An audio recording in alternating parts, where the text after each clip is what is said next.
మీకు బేకింగ్ అంటే ఇంట్రెస్ట్ ఉందా? అయితే కరెక్ట్ గైడెన్స్ కోసం చాకోస్ ఎక్స్‌ప్రెస్ అకాడమీని విజిట్ చేయండి. మరణం అంటే సాధారణంగా ఎవరికైనా భయం ఉంటుంది. కానీ ముద్రగడ దానికి అతీతంగా వ్యవహరించారు. ఆయన చనిపోతారని తెలిసి ఆయన ఖననం ఎక్కడ చేయాలి, ఏ ప్లేస్లో చేయాలి, ఎవరు చేయాలి అని పూర్తి వివరాలు ఆయన ఆత్మీయులకి, బంధువులకి చెప్పి ఆయన చనిపోయి కన్నుమూశారు. ప్రస్తుతం నేను కిర్లంపూడిలో ముద్రగడ ఇంటి దగ్గర ఉన్నాను. ఒకసారి ముద్రగడ ప్రస్తుతం పార్థివ దేహం పెట్టిన ఆయన ఇల్లు అటువైపు కనబడుతోంది. సో ఆయన్ని ఎక్కడ ఖననం చేయాలి, బేసిక్గా దహనం చేస్తూ ఉంటారు. అంటే బేసిక్గా ఈ కాపు సమాజ వర్గానికి సంబంధించిన ఎవరైనా చనిపోతే వాళ్ళ పద్ధతుల ప్రకారం దహనం చేస్తూ ఉంటారు. కానీ ముద్రగడ మాత్రం ఖననం చేయమన్నారు. అది కూడా ఆయనకి ఇష్టమైన ఈ ప్లేస్లో. ఆయన రెగ్యులర్గా ఇక్కడ ఆయన తోట పని చేస్తూ ఉంటారు. ఇటువంటి తోట పనులు చేసి ఈ ప్లేస్లోనే ఆయన తనని ఖననం చేయమని బంధువులు చెప్పారు. అంటే ఆయనకి మరణం పట్ల ఏమాత్రం భయం లేదు అనేది స్పష్టంగా అర్థమవుతుంది. పూర్తిగా కుటుంబ సభ్యులు, బంధువులు కూడా ఇక్కడ పనులన్నీ పర్యవేక్షిస్తూ ఉన్నారు. ఈరోజు సాయంత్రం ఆయన్ని నేరుగా ఇక్కడ తీసుకొచ్చి ఖననం చేయబోతున్నారు. సాధారణంగా దహన సంస్కారాలు చేస్తారేమో అనుకుని అందరూ కూడా శ్మశానం వైపు వెళ్తూ ఉంటే బంధువులు మాత్రం ఇక్కడ ఒక పెద్ద గుంతని తవ్వడం మనం చూస్తూ ఉన్నాం. సో రీజన్ ఏంటి అంటే ముద్రగడ పద్మనాభం కోరిక. ఆయన చనిపోయే ముందు కూడా ఆయన ఏం చేయాలి, ఎలా చేయాలి అని చెప్పారంటే ఆయనకున్న ధైర్యం ఏంటో అర్థమైపోతుంది. కేవలం రాజకీయాల్లోనూ, సామాజిక అంశాల్లోనూ ఆయన చూపించే తెగువ ఆయన మరణంలో కూడా ఆయన చూపించారని ఈ విషయాన్ని బట్టి అర్థమైపోతుంది. సాధారణంగా మరణం అంటే అందరికీ భయమే, కానీ ముద్రగడ మరణం అంటే ఏమాత్రం భయపడలేదు అని చెప్పడానికి ఇది బెస్ట్ ఎగ్జాంపుల్.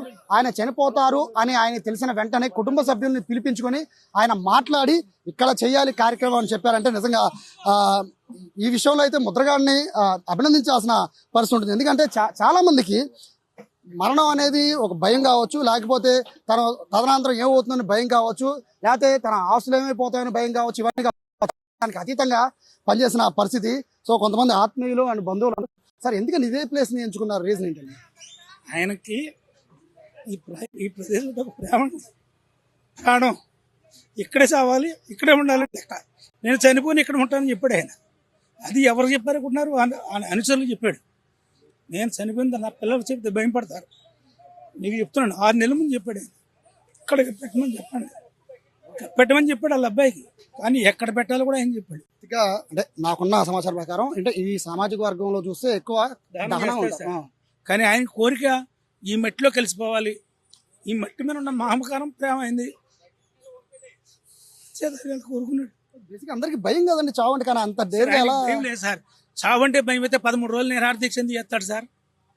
15 రోజులు ఒక నిరాహార దీక్ష, 2 నిరాహార దీక్షలా, 10 నిరాహార దీక్ష, 13 రోజులు నిరాహార దీక్ష చేస్తే మనం ఉండగలమా? ఒక పూట తినలేదు చచ్చిపోతాం. 13 రోజులు తినలేక హాస్పిటల్లో ఉన్నాడు ఆయన. ఆయన నమ్ముకున్న సిద్ధాంతం కోసం, నమ్ముకున్న మనుషుల కోసం, ఆయన నమ్ముకున్న ప్రజల కోసం ప్రాణ త్యాగానికన్నా ఎప్పుడు సిద్ధమే. ఆయన ప్రాణం కోసం ఎప్పుడూ భయపడలేదు. ఇప్పుడు ప్రజాసేవే నిరంతరం నేను ఎక్కడో ఉంటాను, మిమ్మల్ని అందరినీ చూస్తుంటాను, కాపాడుతాను అని చెప్పాడు. వాళ్ళకి, మాకు కూడా కాదు, వాళ్ళ కొడుతాను సహచరులు చెప్పాడు ఆయన. కొడుకు కూడా చెప్పలేదు ప్లేస్, సహచరులకు చెప్పాడు ఆయన. ఇక్కడికి పెట్టించండి నన్నని. వాళ్ళ శ్రీమతి గారిని విధవ కార్యక్రమం చేయొద్దు అని కూడా చెప్పాడు ఆయన. విధవ కార్యక్రమం చేయొద్దు, పుట్టుకతో వచ్చిన ఏమీ తీయడం కుదరదు ఆవిడకి. నేను పెళ్లి కూడా పచ్చేయం ఏమి రాలేదు, అన్నీ ఆవిడ పుట్టుకతో వచ్చాయి. ఆవిడతో తీసాను, కాళ్ళతో తాళి తీసేస్తా తప్ప మిగిలి ఏం తీయొద్దు అని చెప్పారు. అలాగే చిన్నకార్యం పెద్దకార్యం కూడా చేయొద్దు అన్న, అది కూడా చెప్పాడు ఆయన. కన్న కూతురు రాక్షసులాడు కూతురు ఇప్పుడు నా కడుపున, దాన్ని బట్టి ఇంట్లో రానిదని కోరుకున్నాడు. కానీ అది పోలీసు వారి సహచర్యంతో రాగలిగింది లోనికి. ఇంకంతకన్నా దౌర్భాగ్యం ఏమీ లేదు. ఆయన కోరిక అది ఒక్కటే నెరవేర్చలేకపోయాం మేము.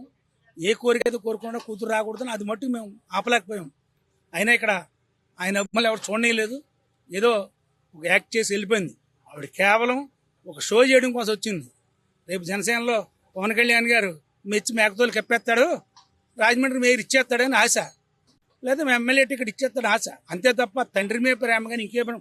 తండ్రి మీద ప్రేమ ఉన్న ఆవిడైతే హైదరాబాద్ హాస్పిటల్కి వచ్చినప్పుడు హాస్పిటల్ మేనేజ్మెంట్ ఒకటి చెప్పారు, నీవు మీ నాన్నగారిని చూడాలంటే మీద మీ తల్లిగారు ఉన్నారు, ఇల్లు ఆవిడ పర్మిషన్ తీసుకురా చివింత అని చెప్పారు. తల్లి దగ్గరకు వచ్చి అడగలేదు ఆవిడ. హాస్పిటల్ యజమాని గొడవాడి నాకు రైట్ ఉన్న ఏ రేట్ ఉంది తెచ్చుకోమ్మా. బ్రిటిష్ వాళ్ళ టైంలో వీళ్ళ తాతగారికి మీకు ఎంత పొలం కావాలో చెప్పండి అని అడిగితే మా చెయ్యి ఎప్పుడు పైన తప్ప కింద ఇప్పుడు అలవాటు లేదు, మాకు అక్కలేదని చెప్పాడు ఆయన.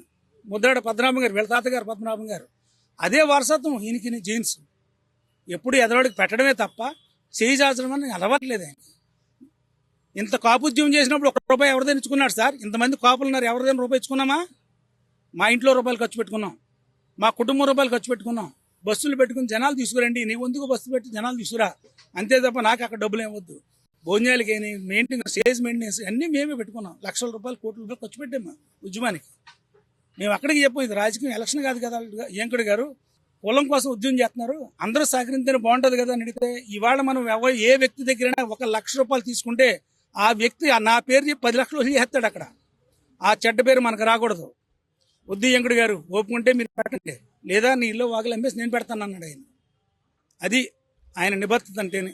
నిజంగా ఆయన చివరిగా చెప్పిన మాట అంటే 6 నెలల ముందే ఆయన చావు గురించి ఆయన స్పష్టంగా ఆయన తెలుసుకొని ఆయన ఎక్కడ ఆయన్ని ఖననం చేయాలి, ఖననం చేసిన తర్వాత భార్య కూడా ఇబ్బంది లేకుండా విధవరం చెయ్యొద్దు అంటూ కూడా పుట్టుకతోనే ఆవిడ అన్ని కూడా బొట్టు అని పెట్టుకున్నారు.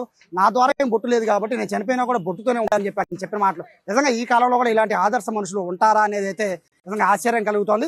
మొత్తం ఎంటైర్ ఇక్కడ కిర్లంపూడిలో ఎవరిని కదిలించినా కూడా ముద్రగడ అనేది పొద్దు నుంచి కూడా అందరి నోటమట అదే నాంతున్న పరిస్థితి. ప్రస్తుతానికి అయితే కన్న కార్యక్రమం ఈ రోజు సాయంత్రం జరగబోతోంది. దీని తర్వాత ఏదైతే దిన కార్యక్రమం ఉంటో అవి కూడా చేయొద్దని చెప్పారు నేపథ్యంలో పూర్తిగా దానికి కూడా దూరంగా ఉండబోతున్నట్టుగా కూడా చెప్తున్నారు. ఇక్కడ